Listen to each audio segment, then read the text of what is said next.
Viewers. Today we are going to see control systems, how to pass an university exam easily. We'll be seeing topics which to be prepared unit wise. By preparing the topics listed, you can pass your subject 100%.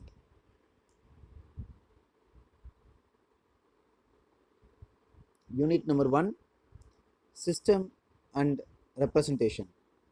In unit number 1, the first topic which you have to prepare is electrical analogy of mechanical system, where the mechanical system will be converted to electrical circuit by writing differential equations.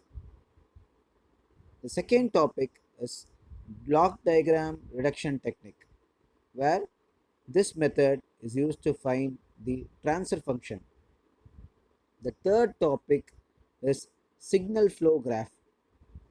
This is also a method to find transfer function of a given system. By preparing these three topics, you can answer the question from Unit 1. Unit 2, time response analysis.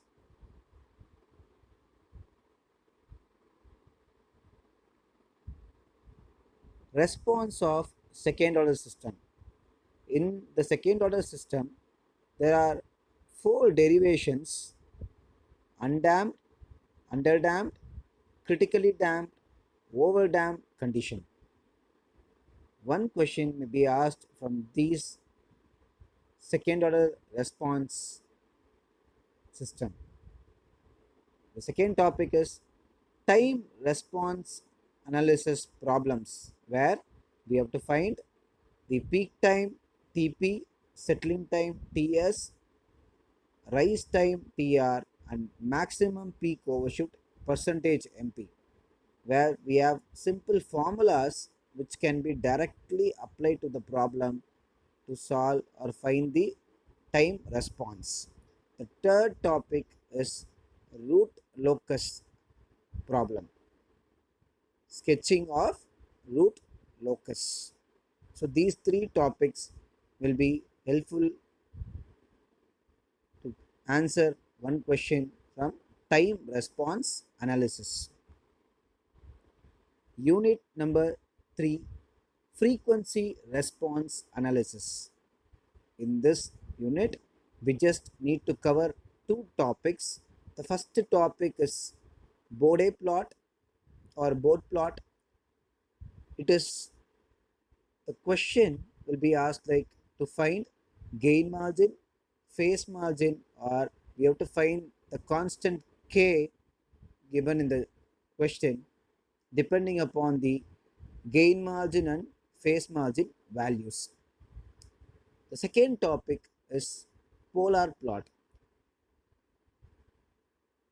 In this method, we have to find gain margin, phase margin, and the gain k in some problems where the gain margin and phase margin values are given. Unit number 4, stability and compensated design. In this unit, we have to cover Routh-Hurwitz criterion, where we can find whether the system is stable or not and where the roots are lying by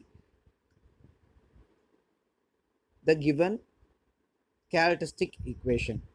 By creating a Routh array, we can confirm the stability of the system. Next topic is Nyquist stability criterion.